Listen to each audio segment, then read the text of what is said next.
राजगढ़ के रहने वाले हैं। पापा जी आज ये आपका नाम क्या है?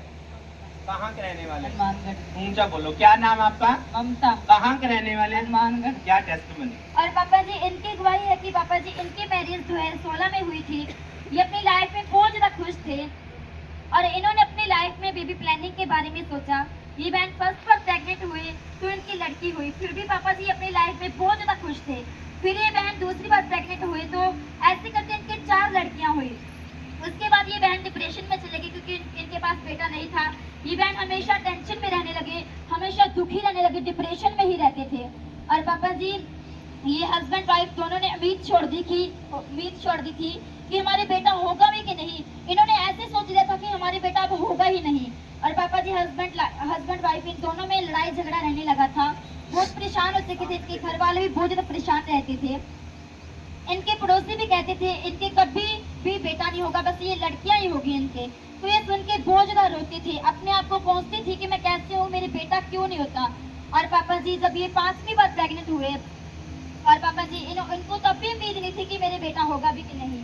इन्होंने अपने बच्चे को गिराना चाहते थे, ये बहुत ज्यादा परेशान हो चुके थे।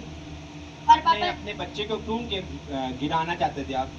यकीन नहीं था कि लड़का होगा। विश्वास नहीं था कि आपको लड़का होगा कि नहीं। ये आपकी लड़की है। ये लड़की कितने साल की हो चुकी है? 8 साल। आज 8 साल। ये कितने की है? 5 साल। ये कितने की है? ये 3 साल। विश्वास नहीं था कि मेरा गर्भ बच्चे को जन्म देगा, लड़के को। विश्वास नहीं था। लड़की हो रही है। ये सिस्टर जो आपके सामने खड़ी है प्रभु को नहीं मानती, इसका विश्वास नहीं है। पर जब एक विश्वासी प्रभु के भवन के साथ विश्वास के साथ खड़ा रहता है तो परमेश्वर काम करता है। क्या करता है? काम करता है। अपना बच्चा क्यों गिराना चाहते थे आप? लड़का नहीं होगा इसलिए। नहीं होगा। आगे और पापा जी इनकी ननद लगातार कुलदीप यहाँ ये खड़ो साथ इसकी।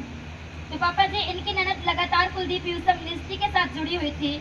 तो पापा जी आपने 28 जुलाई 2024 को आपने एक वचन सुनाया था जिसके बीच हन्ना को परमेश्वर ने मुंह मांगा वरदान दिया था। ये वाला वचन आपने सुनाया था। तो उस दिन पापा जी इनकी जो ननद थी वो उस मीटिंग को अटेंड कर रही थी। तो पापा जी उस मीटिंग के बाद इन्होंने रिसीव किया अपने आप के लिए वो वचन रिसीव किया इनके लिए कि मेरी भाभी की लड़का हो। तो इन्होंने जब रिसीव किया तभी एक बहन घर गए। तब मीटिंग के बाद जब इनकी ननद घर गए तो इन्होंने फोन किया अपनी भाभी को और इनको कहा कि आप इस बेबी को नहीं गिराओगे क्योंकि आज मीटिंग में परमेश्वर के दास के द्वारा वचन सुनाया गया था कि परमेश्वर ने हन्ना को मुंह मांगा वरदान दिया। हालेलुया। सिस्टर ने सोच लिया, इनने सोच लिया कि मुझे बेटे को गिराना है और ये चर्च के मेंबर हैं, मीटिंग अटेंड कर रहे थे, घर गए और आपने इसको कॉल किया। क्या बोला इसको कॉल करके? इसको ये बोला था मैं तुम बेटा नहीं गिराओगी, बच्चा नहीं गिराओगी, मतलब कि हाँ, अपने गर्भ के फल को नहीं नहीं गिराओगे। गिराओगी क्योंकि परमेश्वर के दास के वचन द्वारा किया गया कि आप फल लेके आओ। आपने जो वचन सुना कि परमेश्वर हन्ना को मुंह मांगा वरदान दिया, आपने विश्वास किया, घर गए, कॉल किया और जब कॉल किया इसने बात को माना। हाँ जी, मेरी बात को माना है। आगे और पापा जी और इनका फेथ था कि हमारे बेबी बॉय होगा। परमेश्वर ने मुंह मांगा वरदान, इन्होंने कहा कि आपको भी परमेश्वर मुंह मांगे वरदान देने जा रहे हैं और आपको बेबी बॉयज के साथ ब्लेस भी करेगा। तो उसके बाद परमेश्वर ने 9 मंथ परमेश्वर ने इनको संभाल कर रखा और इनको नॉर्मल डिलीवरी के दौरान 8 मार्च 2025 को परमेश्वर ने इनको बेबी बॉय के साथ ब्लेस किया। हालेलुया। कितना महान परमेश्वर है। ये लड़की है, चलो कोई बात नहीं। दूसरी लड़की होती कोई प्रॉब्लम नहीं, तीसरी कोई प्रॉब्लम नहीं। जब चौथी बार प्रेग्नेंट हो रहे हैं, पांचवी बार प्रेग्नेंट हो रहे हैं और सोच रहे हैं, उम्मीद खो चुके हैं कि मैं प्रेग्नेंट नहीं हो सकती, मतलब कि बेटे को जन्म नहीं दे सकती, क्योंकि आंखों के सामने क्या दिख रहा है? लड़की। क्या दिख रहा है? लड़की। और ये सिस्टर क्या प्रभु को मानते? सिस्टर नहीं मानते। खुल के बोलो, कोई प्रॉब्लम नहीं। आपने मुझे कितने पैसे दिए? कोई पैसे नहीं दिए। कितने भेजे? जहाँ मेरा फोन गया, जहाँ मेरे वॉलंटियर आपको तंग किया कि आप इतने पैसे भेजो, बताओ मुझे, खुल के बताओ। किसी ने कुछ नहीं। हालेलुया। चर्च मेंबर अगर आप हैं, विश्वास करते हो तो परमेश्वर रास्ता निकालेगा। क्या करेगा? रास्ता निकालेगा। आगे क्या हुआ? और पापा जी अभी ये बहन अपनी लाइफ में बहुत ज्यादा खुश है और कोई इनको ताने मैंने नहीं मारता। जो भी इनको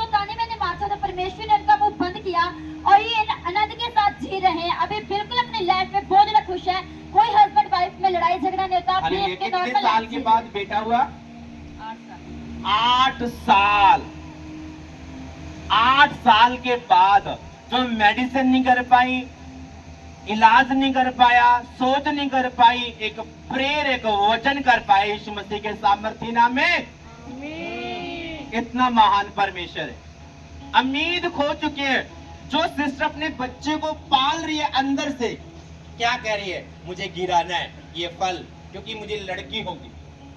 मुझे नहीं पता कौन मुझे देख रहा है, कौन नहीं देख रहा है। और जब वॉलंटियर्स अपने घर जाते हैं और अपनी भाभी को क्या करते हैं, कॉल करते हैं और विश्वास करते भी नहीं, मुझे नहीं पता, पर इसका विश्वास था, कॉल किया। ये सिस्टर प्रभु को नहीं मानती। अगर वो मानता, अगर वो मुझे चंगा करता, कि मानते हुए अगर प्रभु यीशु मसीह आपने लोगों को चंगा करता, तो यीशु मसीह को ये सिस्टर तो मानती नहीं। फिर उसको क्यों गर्व के साथ ब्लेस किया? क्योंकि यहोवा परमेश्वर आपके विश्वास को देख के आपको ब्लेस करता है। हार्ट देख के आपको ब्लेस करता है। शक्ल देख के ब्लेस नहीं करते कि आपका रंग गोरा है, आप काले हैं, आप मोटे हैं, पतले। नो, वो आपको तब ब्लेस करता है कि आपका विश्वास है कि नहीं। और ये टेस्टमनी अपने आप इसने दी है, मुझे नहीं पता। अपने आप 8 साल के बाद क्या किया परमेश्वर ने? बेटे के साथ ब्लेस किया। बोलो हालेलुया। नहीं, बोलो हालेलुया। डॉक्टर मेरा आपका बात कौन है? हालेलुया। जिनके पास बच्चे नहीं है, अभी भी आस रख रहे हैं, उनको क्या सलाह देना चाहते हैं आप? ईश्वर पर विश्वास रखो और चर्च में आओ। विश्वास रखो परमेश्वर पर और चर्च में आओ, परमेश्वर आपको भी हरा भरा करेगा। हालेलुया। अब जो लोग आपको ताने देते थे, आप उसको क्या कहते हो? अब कि ताने देते, अब ताने मत देना, उसको कुछ ना कहना। क्या कहते हो आप उसको? कुछ नहीं कहना। हालेलुया। यही परमेश्वर का काम है, कुछ नहीं कहना। जो परमेश्वर चाहता था वो करके रहता है। विश्वास विश्वास है। यहाँ से निकल के विश्वास है कि एक दिन जरूर काम होगा। हालेलुया। क्या गवाही आगे? और पापा जी, इनकी दूसरी गवाही है कि पापा जी, इनके जाड़ में 7 महीने पहले बहुत ज्यादा अचानक से दर्द रहने लगा, आगे जिसके कारण इनको बहुत ज्यादा परेशानी होती थी। इन्होंने बहुत मेडिसिन खाई, परंतु कोई आराम नहीं जब आया। आपके दांतों में जाड़ में प्रॉब्लम होती थी, मेडिसिन लेते थे आप? 2 दिन बाद डॉक्टर से दवाई दिलाई, डॉक्टर से दवाई लेके आए थे, क्या फर्क आया आपको? फर्क नहीं हुआ। नहीं हुआ। प्रेयर हुई तो क्या हुआ? जब से बंद है। कितने महीने हो चुके हैं? 7 महीने। 7 महीने हो चुके हैं। पेन हो रही थी, प्रेयर हुई दांतों में और परमेश्वर ने हील कर दिया। हालेलुया। वो औरत कह रही जो यीशु मसीह को जानती नहीं है, ये मेरी सिखाई नहीं है, इसलिए मैंने ऑनलाइन बोला कि ये जानती नहीं है, पर अपनी भाभी को कॉल कर रही है। क्या कर रही है? कॉल कर रही है कि भाभी, आज परमेश्वर के दास ने वचन सुनाया, हन्ना को मुंह मांगा वरदान दिया और परमेश्वर ने ब्लेस किया। विश्वास तुम करो या ना करो, परमेश्वर सारे काम करने की ताकत रखता है। हालेलुया। हालेलुया। हालेलुया। तारीफ कर दो परमेश्वर की। और पापा जी, इन्होंने डॉक्टरों की जाड़ निकालनी पड़ेगी, ओ। परंतु प्रेगनेंसी के दौरान डॉक्टरों ने इनकी जाड़ नहीं निकाली। तो पापा जी, इन्होंने ब्लैंकेट के द्वारा अपनी जाड़ के ऊपर प्रेयर करवाई थी। उसी प्रेयर को रिसीव करने के बाद इनकी जाड़ बिल्कुल ठीक हो चुकी थी। अब ये बहन 6 महीने से बिल्कुल ठीक है, कोई जाड़ में दर्द नहीं होता, कोई प्रॉब्लम नहीं होती, अब ये बिल्कुल नॉर्मल है। हालेलुया। हालेलुया। क्या कहना चाहते हो? हालेलुया। कितना महान परमेश्वर। कोई पैसा, कितने पैसे दिए, कितने पैसे मुझे भेजे, कितने मेरे वॉलंटियर ने मांगे, सच बोलो। बिल्कुल कुछ नहीं दिया आप। हालेलुया। जाओ अपनी जगह पर बैठो।